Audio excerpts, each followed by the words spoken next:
Hi, this is Mrs. Fawcett and Lulu, my long-haired Chihuahua. She's 4 years old. Today we're going to read The Wild Robot Escapes by Mark Brown.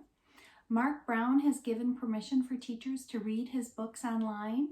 My class read the first book, The Wild Robot, and they loved it, so they've been anxious to hear the second one. Chapter 1, The City. Our story begins in the city, with buildings and streets and bridges and parks. Humans are strolling, ambulances were driving, airships were flying, and robots were hard at work. Weaving through the city streets was a delivery truck. The truck knew where to go and how to get there, all by itself. It pulled up to a construction site and automatically unloaded some crates. A few more turns and it unloaded more crates down at the docks.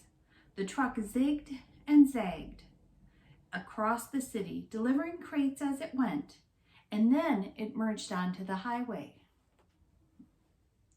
Cars and buses and trucks were cruising along the highway together, but the delivery truck continued. The traffic became lighter, and buildings became smaller, and the landscape became greener. With nothing but open roads ahead, the truck accelerated to its top speed. The landscape outside was now just a green blur, occasionally broken by a flicker of gray as a town flew past.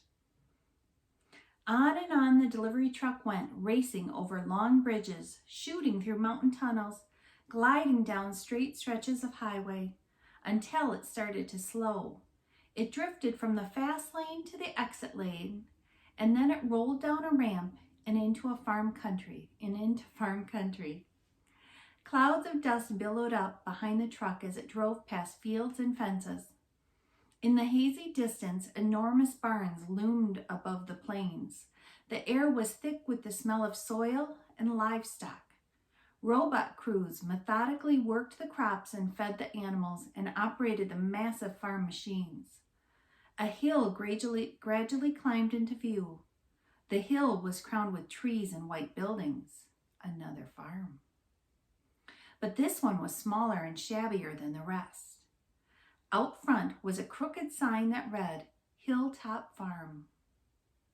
Wheels crunched on the gravel as the delivery truck rolled onto the driveway and up to the top of the hill. It stopped beside the front porch of the farmhouse and dropped its last crate to the ground. Then the truck drove away.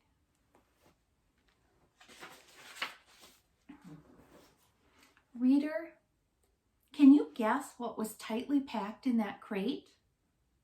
If you guessed a robot, you're correct. But this was no ordinary robot. It was Rosam, Unit 7134. You might remember her from her old life on a remote, wild island. Well, Roz's new life was just about to begin. Chapter 2, The Crate. Woof, woof, woof. Inside the farmhouse, a dog was barking and scraping at the front door. When the door finally opened, the dog scurried out and bounced down the porch steps. And then a man appeared. The man walked with a limp and slowly made his way down to the crate where the dog was sniffing around. He unlatched the top of the crate and it swung open on its hinges. Packing foam was tossed aside, restraining cords were unfastened, and there was Rosam Unit 7134. Her lifeless body sparkled in the late day sun. The man reached down and pressed an important button on the back of the robot's head.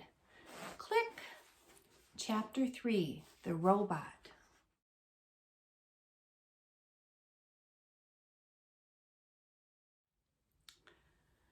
The robot's computer brain booted up and her programs began coming online. Then she automatically stood, stepping out of her crate, and started to speak. Hello, I am Rosam Unit 7134, but you can call me Roz. While my robotic systems are activating, I will tell you about myself. Once fully activated, I will be able to move and communicate and learn. Simply give me my task and I will complete it. Over time, I will find better ways to complete my tasks. I will become a better robot. When I am not needed, I will stay out of the way and keep myself in good working order. I am now fully activated.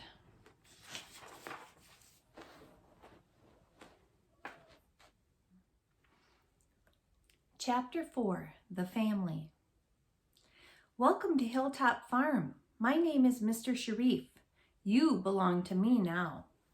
Roz studied the man with her softly glowing eyes, and in a robotic voice she said, "Hello, Mr. Sharif." "This old fella here is Oscar," Mr. Sharif scratched his dog's head. "You won't see much of him. Oscar spends most of his time sleeping in the house." "Hello, Oscar," said the robot. A goofy grin stretched across the dog's face, and he let out a happy yelp. Mr. Sharif pulled a small computer from his pocket. He tapped the screen and brought up a map of Hilltop Farm. "There you are, Roz," he said as the robot's electronic signal appeared on the map. "You'll be working all over this farm. And now that you're in the system, I can always see right where you are." "What would you like me to do?" said Roz. "You can start by putting your crate in the garage over there. I'll hold on to it in case I ever have to send you back to the factory." Clearly, Roz was designed to take orders because her body automatically did as it was told. She stuffed the packing material into her crate and carried it to the garage. When Roz returned, Mr. Sharif was watching the school bus winding along the country road. Oscar barked and dashed off as the bus came to a stop at the bottom of the driveway. A girl and a boy jumped out, and the bus drove on. In their matching school uniforms, the children looked almost identical. But the boy was a little taller, and the girl's hair was a little longer. They meandered up the driveway and romped around with their dog until they noticed Roz. "A robot!" said the girl, running up. "It's about time we got one," said the boy. "She's refurbished," said the man. "She's the cheapest one I can find, but she'll make a decent farmer."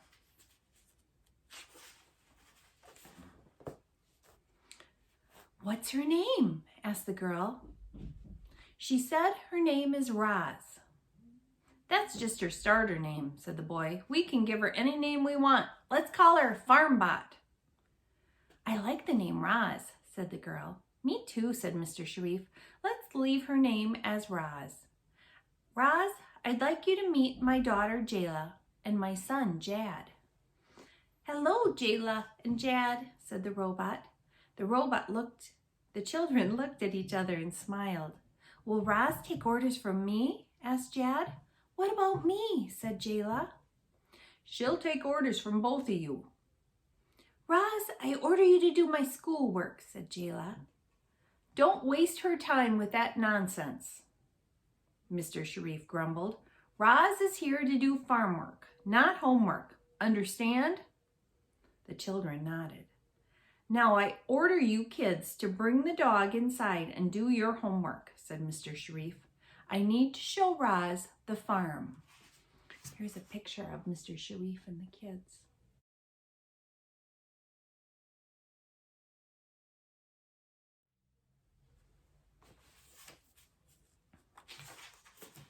Chapter 5, The Farm. Mr. Sharif turned and shouted, "Come here, Rambler!" A moment later, a pickup truck automatically rolled out from the garage. The truck pulled up to the man and the robot. Its doors opened wide, and they both climbed in. Rambler had a steering wheel, but Mr. Sharif sat back and let the truck drive itself. They followed the driveway behind the house, across the backyard, past the trees and hedges, and suddenly they were surrounded by farm buildings. The buildings were different sizes and shapes, all white walls with gray roofs, and they were so tightly packed together that you could hardly tell where one building ended and the next one began. Some were spattered with mud. Others had holes and loose boards. The entire place smelled like grass and manure.